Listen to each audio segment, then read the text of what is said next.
नमस्कार साथियों, मैं दीपांकर राज आप सभी का फिर से अपने इस यूट्यूब चैनल पर स्वागत करता हूं और आप सभी को आपकी आने वाली सभी परीक्षाओं के लिए शुभकामनाएं देता हूं।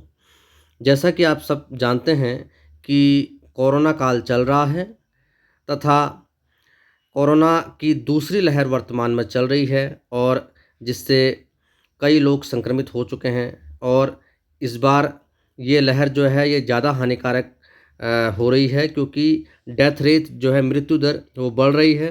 ठीक है, और संक्रमण होने की जो गति थी पिछले बार की अपेक्षा वो भी तेज़ है। ठीक है, वो भी अधिक है और मार्केट में कई प्रकार की वैक्सीन भी अब उपलब्ध हैं क्योंकि वैक्सीन कोरोना के लिए बनाई जा चुकी हैं और कई प्रकार की वैक्सीन मार्केट में आ चुकी हैं। ठीक है, और सरकार द्वारा वैक्सीनेशन का काम भी जारी है, इसलिए कई सारे जो सेंटर्स बनाए गए हैं वहाँ टीके लगाए जा रहे हैं। ठीक है, तो आज हम इस वीडियो में कोरोना वैक्सीन के बारे में चर्चा करेंगे। कोरोना वैक्सीन के बारे में अभी आम जनता को बहुत ही कम जानकारी है और इसी कम जानकारी के कारण कई सारी भ्रांतियाँ फैल रही हैं। ठीक है, तो आज हम इस वीडियो में कोरोना वैक्सीन के बारे में उन बातों पर चर्चा करेंगे जिन बातों को आपको जानना चाहिए, हमें जानना चाहिए, आपको जानना चाहिए। तो कोरोना वैक्सीन वो सारी बातें जो आपको जाननी चाहिए, उन सभी विषयों पर हम इस वीडियो में चर्चा करेंगे। ठीक है, तो हम इसकी शुरुआत करते हैं। सबसे पहले देखते हैं कि वैक्सीन क्या है, वैक्सीन कहते किसे हैं। वैक्सीन क्या है? एक वैक्सीन आपके शरीर को किसी बीमारी, वायरस या संक्रमण से लड़ने के लिए तैयार करती है। ठीक है, ये आम भाषा है। ठीक है, अब मेडिकल की भाषा अलग होगी, विज्ञान की भाषा अलग होगी, लेकिन हम ये एक आम जनता के लिए ये वीडियो मैं बना रहा हूँ, तो यहाँ मैं एक आम बातें ही आपसे करूँगा मैं। ठीक है, आम भाषा में ही मैं आपको बताऊँगा। तो वैक्सीन क्या है? वैक्सीन क्या है? एक वैक्सीन आपके शरीर को किसी बीमारी, वायरस या संक्रमण से लड़ने के लिए तैयार करती है। ठीक है, आगे चलते हैं। वैक्सीन में किसी जीव के कुछ कमजोर या निष्क्रिय अंश होते हैं जो बीमारी का कारण बनते हैं। ठीक है, तो ये वैक्सीन में किसी जीव के या किसी संक्रमित संक्रमित करने वाले जो संक्रमण करता है, वो चाहे बैक्टीरिया हो, वायरस हो, उसके कुछ निष्क्रिय अंश होते हैं। ठीक है, और जिनके प्रति हमारे शरीर में फिर एंटीबॉडी बनती है, तो इस प्रकार वैक्सीन बनाई जाती है। ठीक है, तो एक वैक्सीन आपके शरीर को किसी बीमारी या वायरस या संक्रमण से लड़ने के लिए तैयार करती है। वैक्सीन में किसी जीव के कुछ कमजोर या निष्क्रिय अंश होते हैं जो बीमारी का कारण बनते हैं। आगे चलते हैं। हाँ, अब ये शरीर के इम्यून सिस्टम यानी प्रतिरक्षा प्रणाली को संक्रमण या आक्रमणकारी वायरस की पहचान करने के लिए प्रेरित करते हैं। ठीक है, अर्थात जो वैक्सीन जब किसी व्यक्ति को लगाई जाती है तो उसके शरीर में जो वैक्सीन से एंटीबॉडी बनती है वह इम्यून सिस्टम यानी जो हमारा प्रतिरोधक तंत्र है यानी प्रतिरक्षा प्रणाली है उसको संक्रमण या आक्रमणकारी वायरस की पहचान करने के लिए प्रेरित करती है। ठीक है, वैक्सीन जो है वो हमारे इम्यून सिस्टम को आक्रमणकारी वायरस की पहचान करने के लिए प्रेरित करती है। कौन क्या? तो वैक्सीन। और उनके खिलाफ शरीर में एंटीबॉडी बनाती है जो बाहरी हमले से लड़ने में हमारे शरीर की मदद करती है। ठीक है, तो वैक्सीन शरीर के इम्यून सिस्टम यानी प्रतिरक्षा प्रणाली को संक्रमण या आक्रमणकारी वायरस की पहचान करने के लिए प्रेरित करती हैं और उनके खिलाफ शरीर में एंटीबॉडी बनाते हैं जो बाहरी हमले से लड़ने में हमारे शरीर की मदद करती है। ठीक है, आगे चलते हैं।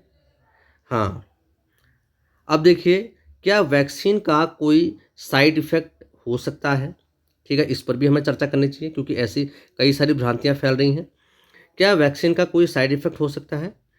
वैक्सीन लगाने का नकारात्मक असर कम ही लोगों में होता है, लेकिन कुछ लोगों को इसके साइड इफ़ेक्ट्स का सामना करना पड़ सकता है। हल्का बुखार या खाँसी होना, खरीस या खरांश, ठीक, खरांश या खरीस या खांसी होना इससे सामान्य दुष्प्रभाव है। इसके ठीक है, इसके सामान्य दुष्प्रभाव हैं। ठीक है, तो वैक्सीन लगने का नकारात्मक असर कम ही लोगों पर होता है, लेकिन कुछ लोगों को इसके साइड इफ़ेक्ट्स का सामना करना पड़ सकता है। हल्का बुखार या ख़ारिश होना इसके सामान्य दुष्प्रभाव हैं। वैक्सीन लगाने के कुछ वक्त बाद ही आप इस बीमारी से लड़ने की इम्यूनिटी विकसित कर लेते हैं, कुछ वक्त बाद। ठीक है, आगे चलते हैं। अमेरिका के centre of disease control and prevention यानी सीडीसी का कहना है कि वैक्सीन बहुत ज़्यादा शक्तिशाली होती है, क्योंकि ये अधिकांश दवाओं के विपरीत किसी बीमारी का इलाज नहीं करती, बल्कि उन्हें होने से रोकती है। ठीक है, तो वैक्सीन कोई दवा नहीं होती, यह बीमारी का इलाज नहीं करती, बल्कि बीमारी को होने से ही रोकती है। ठीक है, बीमारी के खिलाफ एक प्रतिरोधक तंत्र का निर्माण करती है। ठीक है, आगे चलते हैं। अब हम देखते हैं कि क्या वैक्सीन सुरक्षित है। इस पर भी कई भ्रांतियां फैल रही हैं। ठीक है, तो इसके बारे में देखते हैं। वैक्सीन का एक प्रारंभिक रूप चीन के वैज्ञानिकों ने 10वीं शताब्दी में खोज लिया था, लेकिन 1796 में एडवर्ड जेनर ने पाया कि चेचक के हल्के संक्रमण की एक डोज चेचक के गंभीर संक्रमण से सुरक्षा दे रही है। उन्होंने इस पर और अध्ययन किया। इन्होंने अपने सिद्धांत का परीक्षण भी किया और उनके निष्कर्षों की को 2 साल बाद प्रकाशित किया। ठीक है, तभी वैक्सीन शब्द की उत्पत्ति हुई। जब एडवर्ड जेनर ने अपने निष्कर्षों को प्रकाशित किया, एडवर्ड जेनर के निष्कर्षों के बाद ही एडवर्ड जेनर के निष्कर्षों के आधार पर ही वैक्सीन शब्द की उत्पत्ति हुई। वैक्सीन को लैटिन भाषा के वैका से गढ़ा गया, जिसका अर्थ गाय होता है। ठीक है, जिसका अर्थ गाय होता है। वैक्सीन को लैटिन भाषा के वैका से गढ़ा गया है, जिसका अर्थ गाय होता है। वैक्सीन का आधुनिक दुनिया की सबसे बड़ी चिकित्सकीय उपलब्धियों में से एक माना जाता है। ठीक है, वैक्सीन को आधुनिक दुनिया की सबसे बड़ी चिकित्सकीय उपलब्धियों में से एक माना जाता है। विश्व स्वास्थ्य संगठन के अनुसार वैक्सीन की वजह से हर साल करीब 20 से 30 लाख लोगों की जान बच पाती है। ठीक है, तो वैक्सीन को आधुनिक दुनिया के सबसे बड़े चिकित्सकीय उपलब्धि माना जाता है। विश्व स्वास्थ्य संगठन यानी WHO के अनुसार वैक्सीन की वजह से हर साल करीब 20 से 30 लाख लोगों की जान बच पाती है। आगे चलते हैं। हाँ, CDC अर्थात centres for disease control and prevention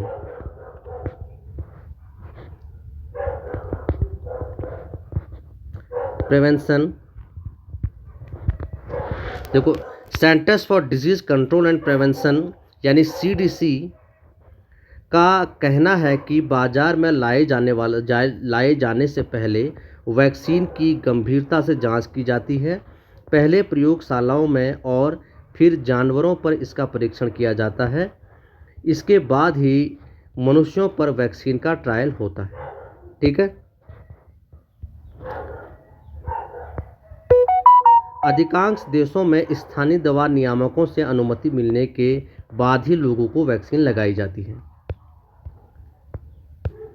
टीकाकरण में कुछ जोखिम जरूर है, लेकिन सभी दवाओं की ही तरह इसके फायदों के सामने वो कुछ भी नहीं। ठीक है, तो जैसा कि आपने देखा कि CDC यानी centres for disease control and prevention का ये कहना है कि बाजार में लाए जाने से पहले वैक्सीन की गंभीरता से जांच की जाती है। पहले प्रयोगशालाओं में और फिर जानवरों पर इसका परीक्षण किया जाता है। इसके बाद ही मनुष्यों पर वैक्सीन का ट्रायल होता है। अधिकांश देशों में स्थानीय दवा नियामकों से अनुमति मिलने के बाद ही लोगों को वैक्सीन लगाई जाती है। टीकाकरण में कुछ जोखिम जरूर है, लेकिन सभी दवाओं की तरह इसके फायदों के सामने वो कुछ भी नहीं। ठीक है, तो वैक्सीन का पहले पूर्व परीक्षण कई बार होता है, कई ट्रायल उसके होते हैं, जानवरों पर भी इसका परीक्षण किया जाता है, उसके बाद ही मनुष्यों पर इसका प्रयोग होता है। ठीक है, आगे चलते हैं। हाँ, अब कुछ विशेषज्ञों ने कुछ चेतावनी भी दी है, इसके बारे में देखेंगे। विशेषज्ञों ने चेतावनी दी है कि कोविड-19 के खिलाफ पूरी दुनिया में पर्याप्त टीकाकरण करने में महीनों या संभवतः वर्षों का समय लग सकता है, जिसके बाद ही हम सामान्य स्थिति में लौट सकेंगे। ठीक है, तो कोरोना वैक्सीन अगर उपलब्धि भी हो जाए तो उसके बाद आम जनता या विश्व के सभी मनुष्यों को या अधिक से अधिक मनुष्यों तक इस वैक्सीन को पहुंचने में बहुत समय लगेगा और इसके वैक्सीनेशन में या टीका लगने के कार्य में वैज्ञानिकों का अनुमान है कि महीनों या संभवतः वर्षों भी लग सकते हैं, उसके बाद ही स्थिति सामान्य हो सकेगी। आगे चलते हैं। हाँ, अब देखते हैं वैक्सीन कैसे बनाई जाती है। ठीक है, जब एक नया रोगजनक यानी पैथोजन जैसे कि एक जीवाणु, विषाणु, परजीवी या फंगस शरीर में प्रवेश करता है तो शरीर का एक उपभाग जिसे एंटीजन कहा जाता है वो उससे लड़ने के लिए एंटीबॉडी का उत्पादन शुरू कर देता है। ठीक है, एक वैक्सीन में किसी जीव के कुछ कमजोर या निष्क्रिय अंश होते हैं जो बीमारी का कारण बनते हैं। ये शरीर के इम्यून सिस्टम यानी प्रतिरक्षा प्रणाली को संक्रमण या आक्रमणकारी वायरस की पहचान कराने के लिए प्रेरित करते हैं और उनके खिलाफ शरीर में एंटीबॉडी बनाते हैं जो बाहरी हमले से लड़ने में हमारे शरीर की मदद करते हैं। ठीक है, तो जो ये वैक्सीन बनाने के लिए जिस विषाणु, परजीवी या फंगस के खिलाफ ये वैक्सीन बनाई जा रही है तो उसके कुछ निष्क्रिय अंश शरीर में छोड़े जाते हैं। ठीक है, और जब इसके निष्क्रिय अंश छोड़े जाते हैं तो शरीर का जो एंटीजेंस हैं, रक्त के जो एंटीजेंस हैं उनके खिलाफ एंटीबॉडी बनाते हैं। ठीक है, और जो ये निष्क्रिय अंश इम्यून सिस्टम यानी प्रतिरक्षा प्रणाली को आक्रमणकारी वायरस या संक्रमण की पहचान करने के लिए प्रेरित करते हैं, उनके खिलाफ शरीर में एंटीबॉडी बनाते हैं जो बाहरी हमले से लड़ने में हमारे शरीर की मदद करते हैं। आगे चलते हैं। अब देखते हैं कोविड वैक्सीन की तुलना देखते हैं। फाइजर, बायोएनटेक और मॉडर्ना की कोविड वैक्सीन दोनों मैसेंजर आरएनए वैक्सीन हैं जिन्हें तैयार करने में वायरस के आनुवंशिक कोड के एक हिस्से का उपयोग किया जाता है। ठीक है, तो फाइजर, बायोएनटेक और मॉडर्ना की कोविड वैक्सीन दोनों मैसेंजर आरएनए वैक्सीन हैं जिन्हें तैयार करने में वायरस के आनुवंशिक कोड के एक हिस्से का उपयोग किया जाता है। ये वैक्सीन एंटीजन के कमजोर या निष्क्रिय हिस्से का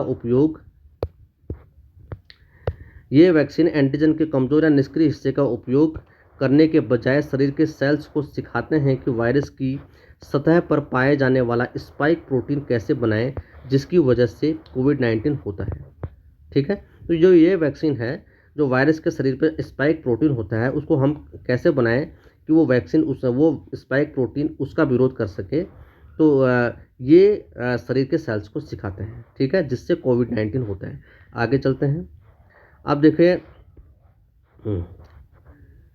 यहाँ देखिए, यहाँ पर कुछ ये वैक्सीन दी गई हैं। देखो, वैक्सीन का एक चार्ट दिया गया है। हाउ सम ऑफ द कोविड-19 वैक्सीन कंपेयर। देखो, सब कुछ कोविड-19 की वैक्सीन है, यहाँ इसको कंपेयर किया गया है। Company, type, doses, how effective और स्टोरेज। ठीक है, जैसे पहले ऑक्सफोर्ड यूनिवर्सिटी की है एस्ट्राजेनेका वैक्सीन है। यहाँ ये किस टाइप की है? ये वायरल वेक्टर और जेनेटिकली मॉडिफाइड वायरस से बनी है। ठीक है, इसकी 2 डोज दी जाएंगी और ये इफेक्टिव है 70.4, लगभग 70.4% ये इफेक्टिव है। इसको storage 2 to 8 degree Celsius 6 month, 2 से 8 डिग्री सेल्सियस तापमान पर इसको 6 मंथ यानी 6 महीनों तक स्टोर किया जा सकता है। अब देखिए, यहाँ अगली वैक्सीन देखिए आप, यहाँ पर ये मॉडर्ना है। मॉडर्ना ये RNA part of virus genetic code से बनी है। आरएनए यानी आरएनए वैक्सीन है जो पार्ट ऑफ वायरस के जेनेटिक कोड से बनी है। इसकी भी 2 डोज दी जाएंगी और ये लगभग 94.10% यानी 94.10% से ये प्रभावी है। और इसको स्टोरेज का तरीका है -25 से -15 डिग्री सेल्सियस पर 7 मंथ तक इसको स्टोरेज किया जा सकता है। आगे चलते हैं। अगला है फाइजर, ये बायोएनटेक ये एक आरएनए वैक्सीन है। इसकी भी 2 डोज दी जाएंगी। ये 95% तक प्रभावी है और इसको -80 टू -60 डिग्री पर 6 मंथ यानी 6 महीनों तक स्टोरेज किया जा सकता है। अगली वैक्सीन, अगला है ये जेमालिया स्पूतनिक वी वैक्सीन है, जो कि एक वायरल वेक्टर वैक्सीन है। इसकी भी 2 डोज दी जाएंगी और ये 91.4% तक प्रभावी है। इसको -18.5 डिग्री सेल्सियस लिक्विड फॉर्म से मैं इसको -8.5 डिग्री सेल्सियस पर लिक्विड फॉर्म में 2 से 8 डिग्री सेल्सियस मैं इसको ड्राई फॉर्म में इसको स्टोरेज किया जा सकता है। 2 से 8 डिग्री सेल्सियस में इसको ड्राई फॉर्म में और -18 से 0.5 डिग्री सेल्सियस पर इसको लिक्विड फॉर्म में स्टोरेज किया जा सकता है। अगला है सिनोवैक कोरोना वैक्सीन, सिनोवैक या साइनोवैक कोरोना वैक्सीन। ये इनएक्टिवेटेड वायरस है, ठीक है। इनएक्टिवेटेड वायरस यानी वीकेंड वायरस से बना हुआ है। इनएक्टिवेटेड यानी वीकेंड वायरस से बना है। इसकी भी 2 डोज ली जाएंगी और ये 50.4 से 78% तक प्रभावी है। इसको 2 to 8 डिग्री सेल्सियस पर स्टोरेज किया जा सकता है, ठीक है। तो ये इतनी वैक्सीन का ये चार्ट मैंने यहाँ पर दिया हुआ है। इससे आप ये अंदाज़ा इसमें लगा सकते हैं कि आप ये जो जितनी भी अभी वैक्सीन मार्केट में उपलब्ध हैं वो किस प्रकार प्रभावी है और किस तरीके से उनको बनाया गया है, आप इसमें अंदाज़ा लगा सकते हैं। आप इस चार्ट को देखिए, ठीक है। ये देखिए, तो ये वैक्सीन्स हैं। आगे चलते हैं। हाँ, अब देखिए कुछ ये वैक्सीन के बारे में देखेंगे हम जो महत्वपूर्ण है। ऑक्सफोर्ड और एस्ट्राजेनेका की वैक्सीन भी अलग है। वैज्ञानिकों ने इसे तैयार करने के लिए चिंपैंजी को संक्रमित करने वाले एक वायरस में कुछ बदलाव किए हैं और कोविड-19 के आनुवंशिक कोड का एक टुकड़ा भी इसमें जोड़ दिया है, ठीक है। तो ये है ऑक्सफोर्ड एस्ट्राजेनेका की वैक्सीन, ठीक है। आगे चलते हैं। देखिए, ऑक्सफोर्ड और एस्ट्राजेनेका वैक्सीन है, ठीक है। अब इन तीनों ही वैक्सीन को अमेरिका और ब्रिटेन समेत कुछ देशों में आपातकाल पर इस्तेमाल करने की मंजूरी दी जा चुकी है, ठीक है। ऑक्सफोर्ड की एस्ट्राजेनेका वैक्सीन है और इसके अलावा एक फाइजर वैक्सीन है, ठीक है। और एस्ट्राजेनेका की वैक्सीन है, फाइजर वैक्सीन है। इसके अलावा कोविशील्ड वगैरह है। इन तीनों की जो ने वैक्सीन को अमेरिका और ब्रिटेन में समेत कुछ देशों में आपातकाल में इस्तेमाल करने की मंजूरी दी जा चुकी है। आगे चलते हैं। भारत में 2 टीके तैयार किए गए हैं। एक का नाम है कोविशील्ड, जिसे एस्ट्राजेनेका और ऑक्सफोर्ड यूनिवर्सिटी के वैज्ञानिकों ने तैयार किया है और सीरम इंस्टीट्यूट ऑफ इंडिया ने इसका उत्पादन किया। और दूसरा टीका है भारतीय कंपनी भारत बायोटेक द्वारा बनाया गया कोवैक्सीन, ठीक है। तो भारत में 2 टीके तैयार किए गए हैं। एक का नाम है कोविशील्ड, जिसे एस्ट्राजेनेका और ऑक्सफोर्ड यूनिवर्सिटी के वैज्ञानिकों ने तैयार किया है और सीरम इंस्टीट्यूट ऑफ इंडिया ने इसका उत्पादन किया। और दूसरा टीका भारतीय कंपनी भारत बायोटेक द्वारा बनाया गया कोवैक्सीन है, ठीक है। रूस ने अपनी ही कोरोना वैक्सीन तैयार की है, जिसका नाम है स्पुतनिक 5 और इसे वायरस के वर्जन में थोड़ा बदलाव लाकर तैयार किया गया है, ठीक है। आगे चलते हैं। हाँ, अब देखो, कोई व्यक्ति अगर कोवैक्सीन या लगाना चाहता है कोरोना वैक्सीन, तो उसको लोग क्या उसके मन में विचार आते हैं, इसके बारे में चर्चा करेंगे। क्या मुझे कोविड वैक्सीन लेनी चाहिए, इसके बारे में देखते हैं। कहीं भी कोविड वैक्सीन लगवाना अनिवार्य नहीं किया गया है, ठीक है। इसको अनिवार्य तो नहीं किया गया है, लेकिन ज़्यादातर लोगों को यह सलाह दी जाती है कि वो वैक्सीन लगवाएं। हालांकि स्वास्थ्य संबंधी परेशानियों से जूझ रहे लोगों के मामले में यह यहाँ अपवाद है, ठीक है।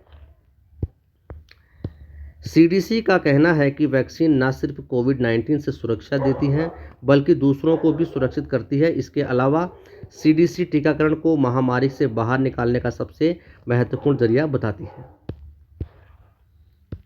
विश्व स्वास्थ्य संगठन का अनुमान है कि संक्रमण को रोकने के लिए कम से कम 65 से 70% लोगों को वैक्सीन लगानी होगी, जिसका मतलब है कि ज़्यादा से ज़्यादा लोगों को टीका लगवाने के लिए प्रेरित करना होगा, ठीक है। आगे चलते हैं। हाँ, देखिए, कोविशील्ड की दोनों खुराक के बीच का अंतराल बढ़ाकर 6 से 8 हफ्ते किया गया। जो भारत में कोविशील्ड लगाई जा रही है, तो उसके 2 डोजों के बीच में जो अंतराल है वो 6 से 8 हफ्ते का कर दिया गया है। भारत की केंद्र सरकार ने कोविशील्ड वैक्सीन की दूसरी खुराक लेने के समय में को बदल दिया है। दोनों खुराक के बीच का समय अंतराल 4 से 6 सप्ताह की जगह 4 से 8 सप्ताह तक कर दिया गया है। 22 मार्च को केंद्रीय स्वास्थ्य मंत्रालय ने कहा था कि सामने आ रहे वैज्ञानिक साक्ष्यों के मद्देनजर कोविशील्ड की 2 खुराक के बीच के अंतराल का टीकाकरण पर राष्ट्रीय तकनीकी सलाहकार समूह NTGI और उसके बाद NEGVAC की ओर से उसकी 20वीं बैठक में अपडेट किया गया है। सभी राज्यों और केंद्र शासित प्रदेशों को भेजे पत्र में केंद्र ने इसे 4 से 6 सप्ताह के बीच के बजाय 4 से 8 सप्ताह के बीच देने के लिए कहा गया है। ठीक है, आगे चलते हैं। हाँ, क्या गर्भवती महिलाएं कोविड-19 वैक्सीन ले सकती हैं? बहुत ही महत्वपूर्ण बिंदु है। तो इसके बारे में क्या बातें हैं देखते हैं। विश्व स्वास्थ्य संगठन ने अब तक फाइजर बायोटेक और मॉडर्ना की कोरोना वैक्सीन लगाने के लिए सलाह दी है। इसमें फ़िलहाल गर्भवती महिलाओं को वैक्सीन नहीं लेने की सलाह दी गई है। इसकी वजह आंकड़ों की कमी को बताया गया है और यह भी कहा गया है कि इन वैक्सीनों के गर्भवती महिलाओं के लिए हानिकारक होने के कोई सबूत नहीं मिले। ठीक है, आंकड़े अभी इकट्ठे नहीं हुए हैं, लेकिन इस वजह से अभी ये गर्भवती महिलाओं के लिए प्रतिबंधित है। और जैसे आंकड़े इकट्ठे होंगे तो उनके लिए भी ज़रूर कोई ना कोई अपडेट आएगा। तो फिलहाल उनके लिए ये प्रतिबंधित है, लेकिन इसके गर्भवती महिलाओं पर हानिकारक प्रभाव होने के कोई सबूत अभी नहीं मिले। ठीक है, आगे चलते हैं। विश्व स्वास्थ्य संगठन ने गर्भावस्था के दौरान कोरोना वायरस संक्रमण के जोखिम को लेकर भी आगाह किया है। विश्व स्वास्थ्य संगठन की गाइडेंस में कहा गया है कि आम महिलाओं की तुलना में गर्भवती महिलाओं के वायरस से संक्रमित होने का जोखिम ज़्यादा होता है। संक्रमण के चलते प्री मैच्योर बच्चे का जन्म का खतरा भी बढ़ जाता है। ठीक है, आगे चलते हैं। क्या कहते हैं आंकड़े? ठीक है, इस संबंध में अभी तक बहुत आंकड़े उपलब्ध नहीं हैं। Johns Hopkins Berman institute of bioethics की फैकल्टी में शामिल कार्लेक क्रूबाइनर ने बताया, वैक्सीन का गर्भवती महिलाओं पर ट्रायल अभी शुरू नहीं हुआ है। सुरक्षा के उपाय